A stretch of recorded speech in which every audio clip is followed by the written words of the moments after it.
Assalamualaikum warahmatullahi wabarakatuh.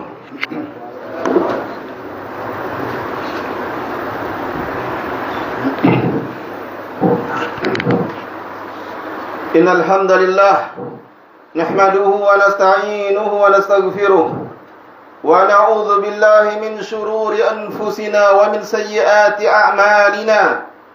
May yahdihillahu fala mudilla lahu ومن يضلل فلا هادي له أشهد أن لا إله إلا الله وحده لا شريك له وأشهد أن محمدا عبده ورسوله صلى الله عليه وعلى آله وأصحابه ومن تبعهم بإحسان إلى يوم الدين وسلم تسليما كثيرا. يا أيها الذين آمنوا اتقوا الله حق تقاته ولا تموتن إلا وأنتم مسلمون. يا أيها الناس اتقوا ربكم الذي خلقكم من نفس واحدة وخلق منها زوجها وبث منهما رجالا كثيرا ونساء واتقوا الله الذي تساءلون به والأرحام إن الله كان عليكم رقيبا. يا أيها الذين آمنوا اتقوا الله وقولوا قولا سديدا يصلح لكم أعمالكم ويغفر لكم ذنوبكم ومن يطع الله ورسوله وقد فاز فوزا عظيما. أما بعد فإن أصدق الحديث كتاب الله وخير الهدي هدي محمد صلى الله عليه وسلم وشر الأمور محدثاتها وكل محدثة بدعة wa kullu bid'atin dhalalah wa kullu dhalalatin finnar. Ma'asyiral muslimin, sidang jemaah Jumat yang semoga senantiasa dimuliakan oleh Allah Subhanahu wa taala. Alhamdulillah, kita bersyukur kepada Allah atas karunia yang tak terhingga sehingga di siang hari ini Allah berikan kita kesempatan hadir di rumah Allah yang mulia ini dalam rangka menunaikan ibadah Jumat secara berjamaah sebagai bentuk ubudiyah kita kepada Allah, sebagai bukti penghambaan diri kita kepada Allah Subhanahu wa taala. Kemudian salawat beriring salam hendaknya senantiasa kita ucapkan kepada Rasulullah sallallahu alaihi wasallam, terutama kita berada di hari Jumat, hari yang sangat dianjurkan untuk memperbanyak salawat kepada Rasulullah sallallahu alaihi wasallam. Ma'asyiral muslimin, sidang jemaah Jumat yang semoga senantiasa dirahmati oleh Allah Subhanahu wa taala. Di antara akidah Ahlussunnah wal Jamaah, di antara keyakinan yang diyakini oleh Ahlussunnah wal Jamaah, bahwasanya setiap orang-orang yang beriman wafat dalam keadaan beriman kepada Allah, maka mereka pasti akan dimasukkan ke dalam surga meskipun kondisi dan keadaannya berbeda. Ada di antara orang-orang beriman yang langsung Allah masukkan ke dalam surga. Ada di antara orang-orang yang beriman karena dosa yang dibawanya, maka terpaksa harus dimasukkan ke dalam neraka dan mendapatkan hukuman azab dari Allah sesuai dengan kadar dosa yang ada padanya. Akan tetapi keyakinan Ahlus Sunnah bahwasanya setiap orang-orang yang beriman, sebesar atau sekecil apapun keimanan yang ada di dadanya, maka niscaya iman tersebut akan menjadi sebab dia dimasukkan ke dalam surga. Dan kehidupan di surga adalah kehidupan yang kekal, yang setelah itu tidak ada lagi kematian yang akan dialami oleh manusia yang Allah masukkan ke surga. Oleh karena itu Allah atau Rasulullah mengatakan dalam salah satu hadisnya, ya ahlal jannah, wahai penduduk surga, khuludun la maut, wahai penduduk surga, kekallah dan tidak ada lagi kematian setelah itu. Ini kehidupan di surga. Dan Rasulullah sallallahu alaihi wasallam menyebutkan di salah satu hadisnya, ada di antara umat beliau yang spesial, yang sangat istimewa, sehingga Allah masukkan mereka ini ke dalam surga tanpa hisab, tanpa azab. Allah berikan kesempatan yang sangat istimewa dan jumlahnya terbatas. Dan ini Allah sebutkan atau Rasulullah sebutkan dalam hadis sahih riwayat Bukhari dan Muslim dari Ibnu Abbas radhiyallahu anhu. Rasulullah bersabda, "Uridat alayya al-umam." Diperlihatkan kepadaku di dalam mimpi Rasulullah umat-umat terdahulu, semua umat-umat terdahulu. Fara'aitu an-nabiyya wa ma'ahu ar-rahtu. Maka aku melihat seorang nabi bersamanya beberapa orang pengikutnya. Rahtu di antara hitungan 3 sampai 10. Wa ra'aitu an-nabiyya wa ma'ahu ar-rajul aw rajulan. Dan aku juga diperlihatkan seorang nabi yang bersamanya ada seorang pengikut atau 2 orang pengikut. Wa ra'aitu an-nabiyya laisa ma'ahu ahad. Dan aku pun diperlihatkan seorang nabi yang tidak ada seorang pun pengikutnya. Maka hadis ini sangat jelas jemaah semuanya, bahwasanya dakwah itu tidak mencari pengikut, tapi dakwah itu menyampaikan kebenaran dari Allah. Dakwah itu menyampaikan yang hak, yang datang dari Allah, baik langsung dari Al-Quran maupun yang Allah sampaikan pada nabinya melalui lisan nabinya. Maka para nabi dan rasul terdahulu berdakwah, mereka paham betul kewajiban mereka menyampaikan kebenaran, bukan untuk mencari pengikut. Mereka sampaikan yang hak dengan sebaik-baiknya penyampaian, lalu mereka serahkan kepada Allah, hidayah dari Allah. Oleh karena itu ada para nabi yang tidak ada pengikutnya sama sekali. Mereka tetap berdakwah kepada Allah Subhanahu wa taala sampai Allah wafatkan mereka, tapi tidak ada di antara kaumnya yang mengimaninya. Lalu kata Rasulullah, wa rufi'a sawadun azim. Lalu diangkat dan perlihatkan kepadaku kaum dalam jumlah yang banyak. Faqultu innahum qaumi. Lalu aku berkata, sesungguhnya mereka adalah kaumku. Faqil. Kemudian ada suara yang berkata kepada Nabi Muhammad sallallahu alaihi wasallam, innahum ummatu Musa. Sesungguhnya mereka itu adalah umat Musa alaihi salam. Wa ma'hum Musa alaihi salam, dan bersama mereka ada Musa alaihi salam. Lalu surat tersebut berkata, undur ilal ufuq. Lihatlah ke atas. Fa nazartu ilal ufuq. Lalu dalam mimpinya Rasulullah pun melihat ke atas, melihat ke ufuk. Fa ra'aitu sawadan 'aziman. Lalu aku pun melihat manusia dalam jumlah yang sangat banyak, dan dikatakan kepadaku, innahum qaumuk, innahum ummatuk. Merekalah, sesungguhnya merekalah umatmu, sesungguhnya merekalah orang-orang beriman kepadamu. Wa minhum sab'una alfan yadkhuluna al-jannata bighairi hisabin wala 'adzab. Lalu suara tersebut kembali berkata kepada Rasulullah sallallahu alaihi wasallam, dan di antara mereka, di antara umat yang banyak tersebut, ada 70.000 orang yang akan Allah masukkan ke dalam surga bila hisabin wala azab. Tidak ada hisab, tanpa hisab, wala azab, dan tidak diazab. Langsung Allah masukkan mereka ke dalam surga. Setelah menyampaikan hadis tersebut, Rasulullah bercerita ketika itu di masjid bersama para sahabatnya. Dalam hadis tersebut dikatakan, fanahadha wa dakhala ila manzilihi. Lalu Rasulullah bangkit, berdiri, kemudian masuk ke rumahnya. Sahabat-sahabat yang masih berada di masjid, lalu mereka pun saling berharap, semoga 70.000 itu adalah sahabat Nabi sallallahu alaihi wasallam.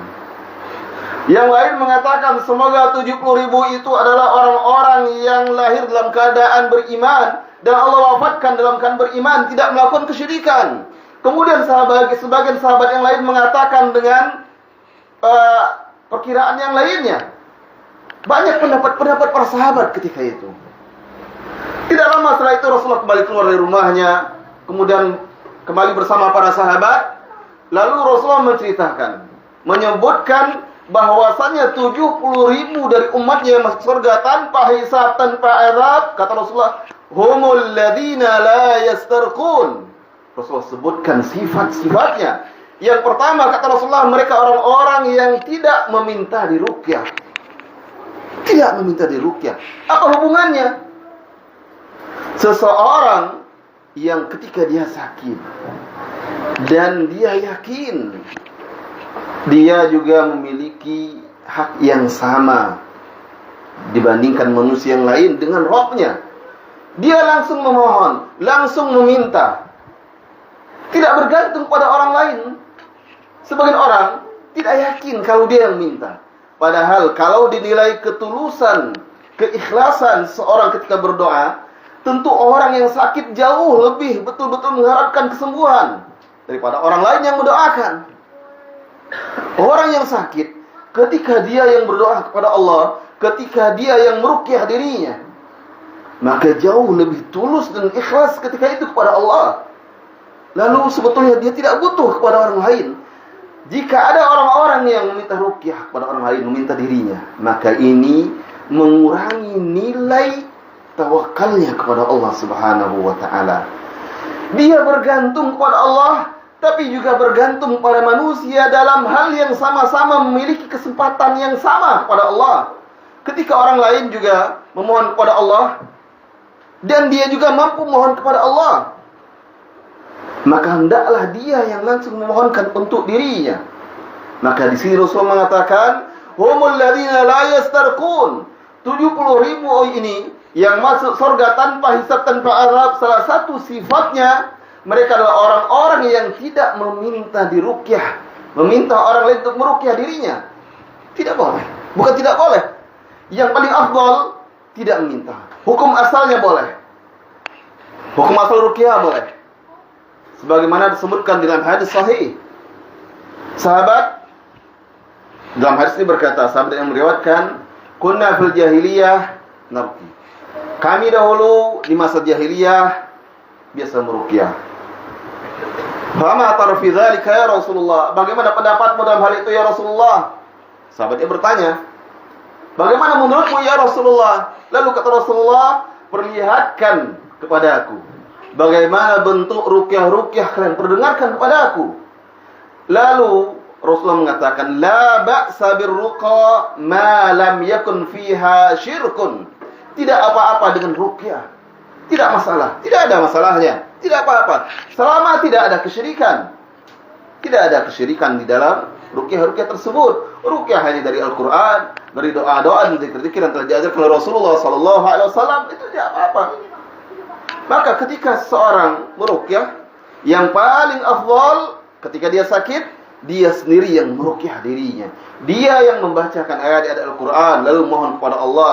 Dia yang membacakan doa-doa memohon kepada Allah. Ketika dia meminta kepada orang lain agar meruqyah dirinya, tidak terlarang, tapi mengurangi kadar keimanannya, mengurangi kadar tinggi tawakalnya kepada Allah, kesempurnaan tawakalnya kepada Allah Subhanahu wa ta'ala. Allah lebih mencintai, lebih menyukai seorang hamba ketika dia sakit, dia yang langsung memohon kepada Allah. Oleh karena itu Rasulullah menyebutkan sifat yang pertama, humul ladzina la yastarqun. Mereka orang-orang yang tidak minta kepada orang lain untuk meruqyah dirinya. Tapi meruqyah orang lain boleh. Karena dahulu para sahabat juga meruqyah orang lain, Rasulullah meruqyah orang lain.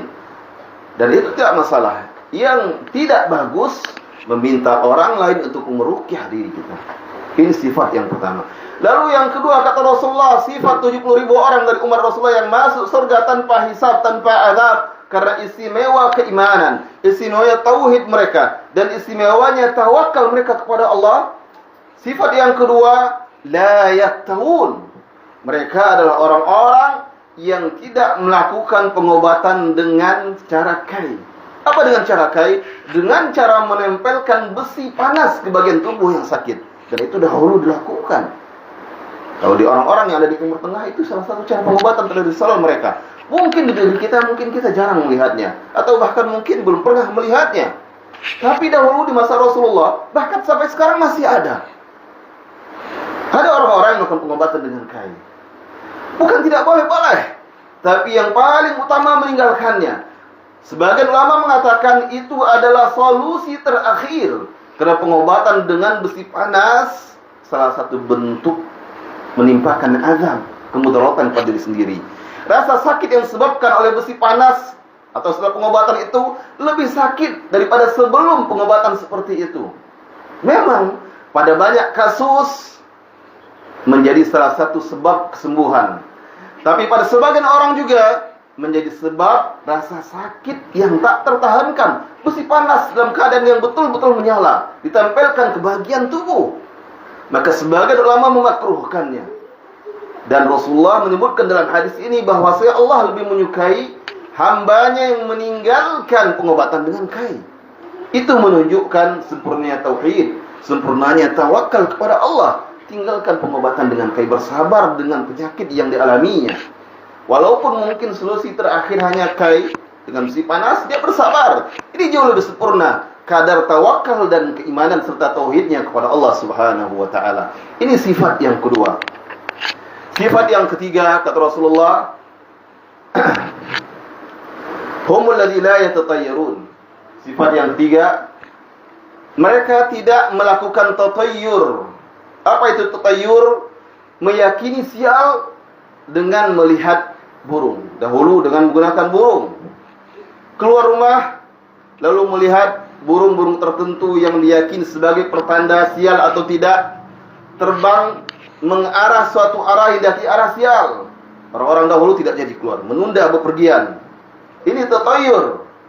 Atau malam hari akan keluar rumah mendengar suara burung tertentu.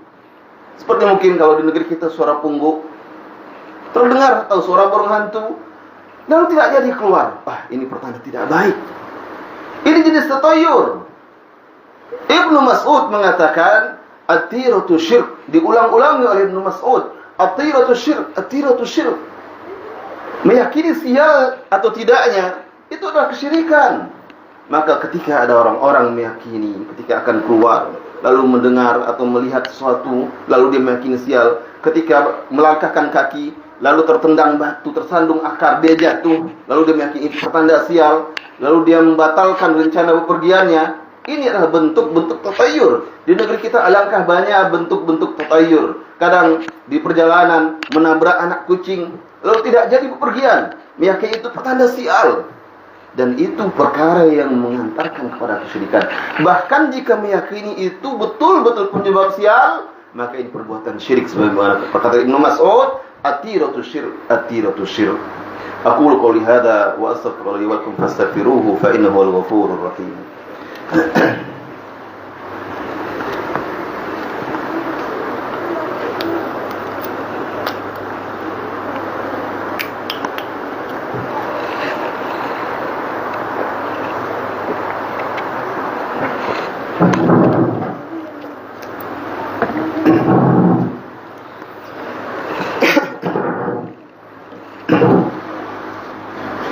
Alhamdulillahi Rabbil Alamin, wassalatu wassalamu ala rasulihil amin wa ala alihi wa ashabi ajma'in, amma ba'du. Ma'asyiral muslimin, jamaah Jumat yang semoga senantiasa diridhai oleh Allah Subhanahu wa taala. Sifat yang keempat yang Rasulullah sebutkan di dalam hadis yang panjang tersebut yang diriwayatkan oleh Imam Bukhari dan Muslim dari Ibnu Mas'ud, bahwasanya orang-orang yang Allah masukkan ke dalam surga tanpa hisab, tanpa azab, mereka adalah orang-orang yang bertawakal kepada Allah dengan sebenar-benarnya tawakal. Dan apa hakikatnya tawakal tersebut? Para ulama menyebutkan tawakal itu, kalau dalam bahasa Arab disebut tawakkul. Tawakal itu bahasa kita, dari bahasa Arab juga. At-tawakkul sidqu i'timadil qalbi 'ala Allah fi jalbil manfa'ah aw daf'il madar fi umuri dunya wal akhirah, yaitu benarnya ketergantungan hati kepada Allah, benarnya bersandar hati seorang hamba kepada Allah dalam mendatangkan manfaat atau menolak sesuatu yang menyebabkan mudarat, baik dalam urusan dunia maupun dalam urusan akhirat. Ini tawakal yang sebenarnya betul-betul bergantung kepada Allah Subhanahu wa taala. Betul-betul menyerahkan semuanya kepada Allah setelah berusaha, setelah menempuh sebab-sebab untuk mendatangkan manfaat, meraih manfaat tersebut, atau setelah menempuh sebab-sebab untuk menghilangkan mudarat. Contohnya, ketika seseorang ingin mendapatkan rezeki yang halal dari Allah, lalu dia keluar rumah berusaha, yang paling mudah digambarkan seperti sopir taksi atau ojek. Itu paling mudah digambarkan. Contoh, keluar rumah, ucapkan doa Bismillah tawakkaltu 'alallahi la haula wala quwwata illa billah. Kemudian berusaha mencari pelanggan. Dan dia berserah diri berdoa kepada Allah. Memulai pagi harinya, Allahumma inni as'aluka ilman nafi'an wa rizqan thayyiban wa amalan mutaqabbalan. Ya Allah, aku mohon padamu ilmu yang bermanfaat, rezeki yang baik, amal yang terima. Kemudian dia berserah diri kepada Allah. Ada yang sehari dapat penumpang beberapa orang, ada yang tidak. Dan itu adalah bentuk tawakal. Seorang mukmin yang betul-betul bertawakal, dia ridho terhadap setiap keputusan Allah setelah dia berusaha. Dia sudah berusaha, memulai harinya dengan usahanya, pulang ke rumah hanya membawa hasil yang tak seberapa. Itu bentuk tawakal. Tapi yang duduk saja di rumah, lalu berharap rezeki dari Allah, tidak mungkin. Kalau dia seorang petani duduk di rumah, tidak merawat tanamannya, tidak memupuk, tidak membunuh hama-hamanya, lalu dia berharap hasil yang maksimal, maka ini bukan tawakal. Tawakal yang pada seorang petani, dia harus merawat tanaman yang ditanamnya, harus memupuknya, harus membersihkan dari gulma-gulma yang mengganggu pertumbuhannya. Mungkin kalau memang dibutuhkan penanganan hama, harus tangani. Lalu berdoa kepada Allah, mohon kepada Allah, ya Allah limpahkanlah panen saya bulan ini. Itu tawakal yang sebenarnya. Dan Allah menjadikan tawakal itu bukti kesempurnaan iman. Makanya dalam surah Al-Maidah ayat 23 Allah berfirman, wa 'alallahi fatawakkalu in kuntum mu'minin. Maka bertawakallah dan bertawakallah kamu kepada Allah jika kamu betul-betul beriman kepada Allah. Maka di dalam hadis yang sahih yang panjang tadi Rasul menyebutkan 4 sifat orang-orang beriman yang Allah jamin masuk surga tanpa hisab, tanpa azab. Tidak meminta ketika dia sakit, tidak meminta kepada orang lain untuk diruqyah, tapi dia ruqyah dirinya sendiri. Lalu ketika ada penyakit yang sudah berbagai cara dilakukan untuk pengobatan, ternyata ada yang mengatakan salah satu solusi terakhirnya adalah dengan kai. Tapi dia tidak mau dengan kai karena adanya pernyataan Rasulullah yang menunjukkan itu sesuatu yang tidak disukai, walaupun boleh. Lalu ditinggalkan. Yang ketiga, tidak melakukan tatayur, tidak meyakini sial karena melihat makhluk-makhluk yang ada di sekitarnya. Ini sifat yang ketiga. Lalu yang keempat, betul-betul bertawakal kepada Allah.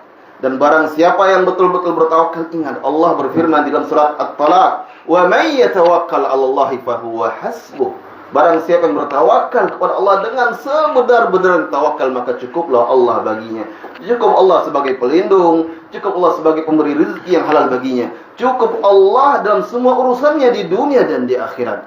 Ini 4 sifat. Barang siapa yang ada pada dirinya, insya Allah dia bagian dari umat Rasulullah yang masuk surga tanpa hisab, tanpa azab. Ketika Rasulullah telah menjelaskan ini, berdirilah salah seorang sahabat yang bernama Ukasha bin Mihsan. Lalu Ukasha berkata, "Ud'ullaha ayyaj'alani minhum." Ya Rasulullah, berdoalah kepada Allah agar dia menjadikanku bagian darinya. Lalu Rasulullah mengatakan, "Na'am, anta minhum." Ya, engkau salah satu bagian dari mereka. Lalu berdiri lagi sahabat yang lain. "Ya Rasulullah, ud'ullaha ayyaj'alani minhum." Wahai Rasulullah, doakan Allah, berdoalah kepada Allah agar menjadikanku bagian dari mereka. Apa kata Rasulullah? "Sabaqaka Ukasha." Ukasha telah mendahulimu. Jatah doa langsung dari Rasulullah hanya 1. Sisa 69.999 ini yang diperebutkan oleh umat Nabi Muhammad SAW. Maka setiap kita, jika betul-betul menjaga iman kita bersih dari syirik, kemudian dibuktikan dengan kualitas iman yang tinggi, betul-betul bertawakal hanya kepada Allah dalam semua urusan dunia dan akhirat, semoga berhak menjadi bagian dari umat Rasulullah yang masuk surga tanpa hisab dan tanpa azab. Innallaha wa malaikatahu yusholluna 'alan nabi ya ayyuhalladzina amanu shallu 'alaihi wa sallimu taslima. Allahumma shalli 'ala Muhammad wa 'ala ali Muhammad kama shallaita 'ala Ibrahim wa 'ala ali Ibrahim innaka Hamidum Majid. Allahumma ighfir lil muslimina wal muslimat wal mu'minina wal mu'minat al ahya'i minhum wal amwat innaka samii'un qaribun mujibud da'wat. Allahumma ighfir lana wa li walidayna warhamhuma kama rabbayana shighara. اللهم لا تزغ قلوبنا بعد إذ هديتنا وهب لنا من لدنك رحمة إنك أنت الوهاب اللهم يا مقلب القلوب ثبت قلوبنا على دينك اللهم انصر المسلمين في فلسطين اللهم انصر المسلمين في فلسطين اللهم انصر المسلمين في فلسطين اللهم انصر المسلمين في كل مكان اللهم انصر عبادك المستضعفين في كل مكان يا ذا الجلال والإكرام اللهم إن اليهود قد طغوا وبغوا فدمرهم تدميرا يا رب العالمين يا عزيز يا قوي اقتلهم بددا ولا تبقي منهم أحدا يا ذا الجلال والإكرام ربنا آتنا في الدنيا حسنة وفي الآخرة حسنة وقنا عذاب النار وآخر دعوانا أن الحمد لله رب العالمين وأقم الصلاة